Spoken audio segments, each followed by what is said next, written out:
Fellators, thank you for your love and support. I appreciate you all. For generations, the global playbook on aggression had one unwritten and spoken rule. Picking on a black person is a crime without a cause. It's an easy battle. People pick and choose their fight based on consequences. If anybody tries to confront a white foreigner, European tourist, or a wealthy investor, they hesitate. They envision legal retaliation, diplomatic incidents, and heavy-handed police crackdowns. But when that same aggression is turned towards a fellow African brother or sister walking down the street, that fear vanishes. It gets replaced by a dangerous assumption. Nobody is coming to their defense. They are isolated. They are an easy target. But the table just turned, and the price tag for that assumption just dropped right onto the lap of the South African economy. Right now, a silent economic invisible hand is punching back. The Minister of Justice in South Africa just had to stand before microphones and admit something terrifying for the nation's balance sheet. The growing anti-migrant protests, the street-level group checking papers, and the hostile Afrophobic rhetoric tearing through social media are no longer just an internal social issue. They have officially broken the borders. The continent of Africa is fighting back, not with weapons, but with the ultimate equalizer, the wallet.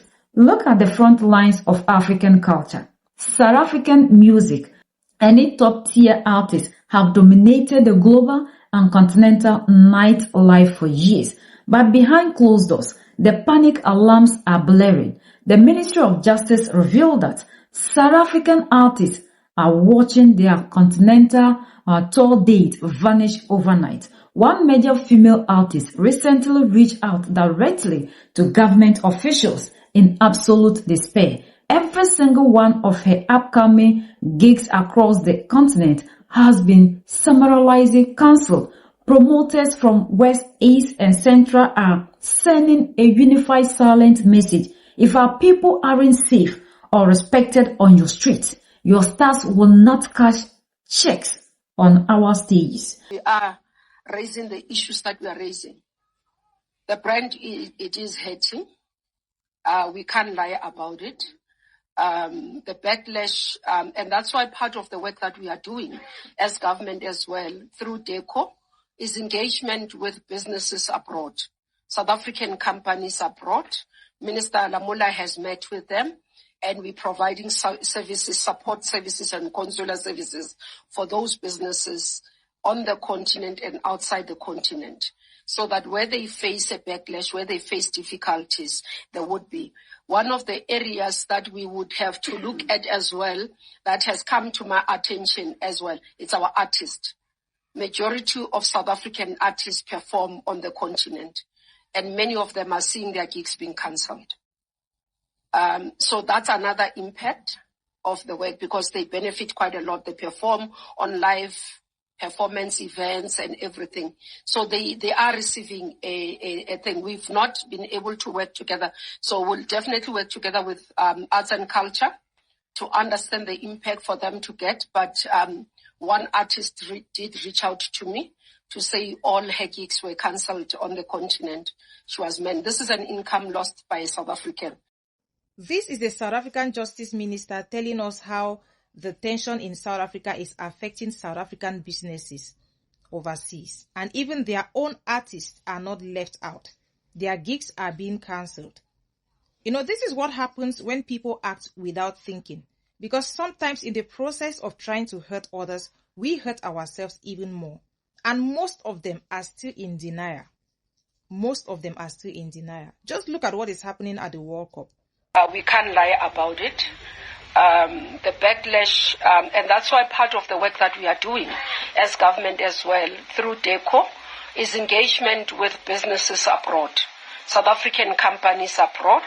Minister Lamula has met with them, and we're providing services, support services and consular services for those businesses on the continent and outside the continent, so that where they face a backlash, where they face difficulties, there would be. One of the areas that we would have to look at as well, that has come to my attention as well, is our artists. Majority of South African artists perform on the continent, and many of them are seeing their gigs being cancelled. So that's another impact of the work, because they benefit quite a lot. They perform on live performance events and everything. So they are receiving a thing. We've not been able to work together.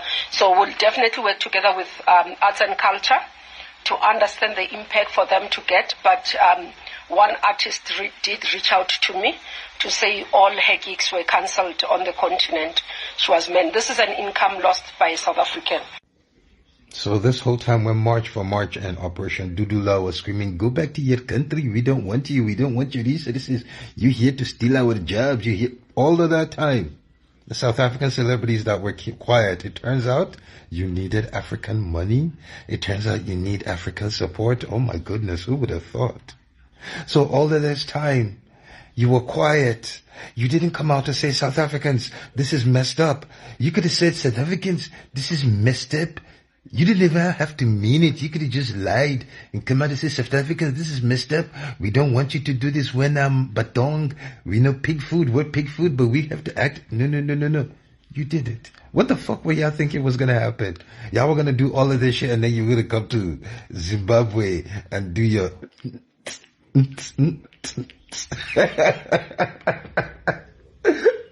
After that, you were going to go to Uganda. Oh, no. You were definitely going to go to Nigeria. Oh, you're going to have a crowd. Do it. Oh, my goodness. Oh. How did you guys see this playing out? You were done chasing everyone out of your countries, and then you were going to go to their countries to go and sing and dance for them, so they could pay you and enjoy your music. You actually thought that was something that was going to happen. When just start giving the South Africans money, let them perform at home.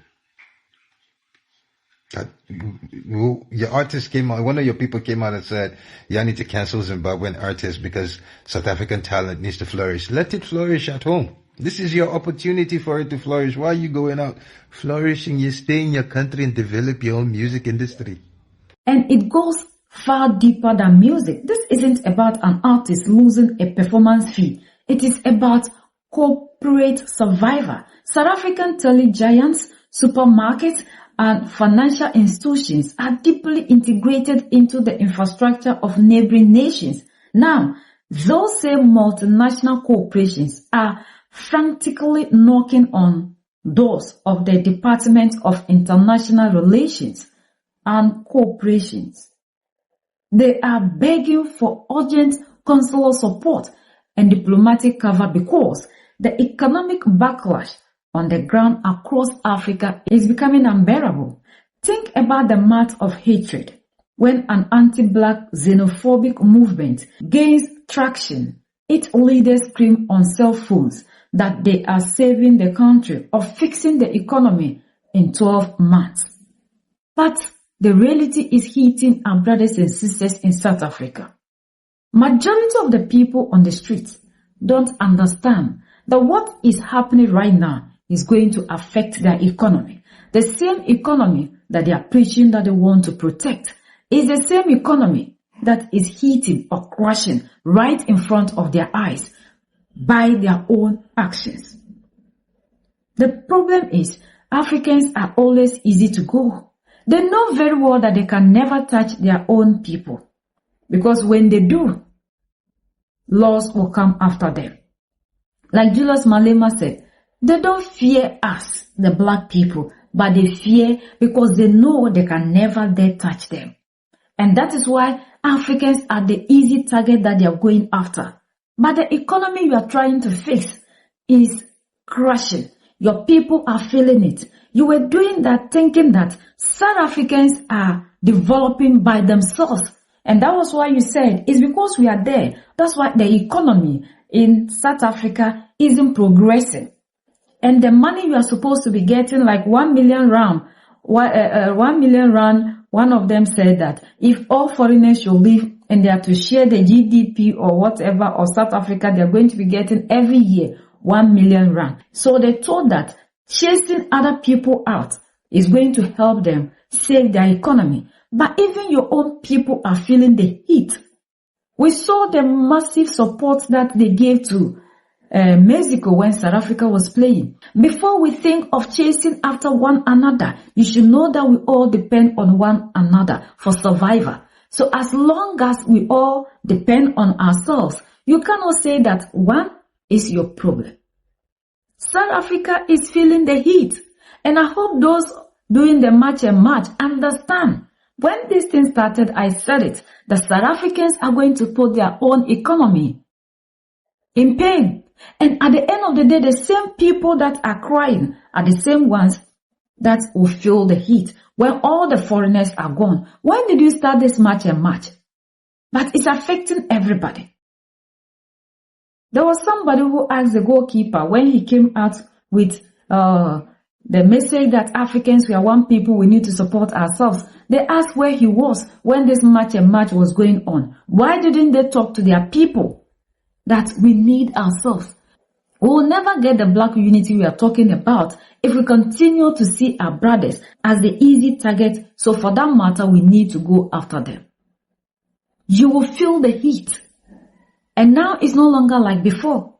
We are seeing Ghana taking legal actions. We are seeing Nigeria saying so. And if at the end of the day, all of us should decide to boycott all South African businesses, what do you think will happen to the same country you claim you want to fix?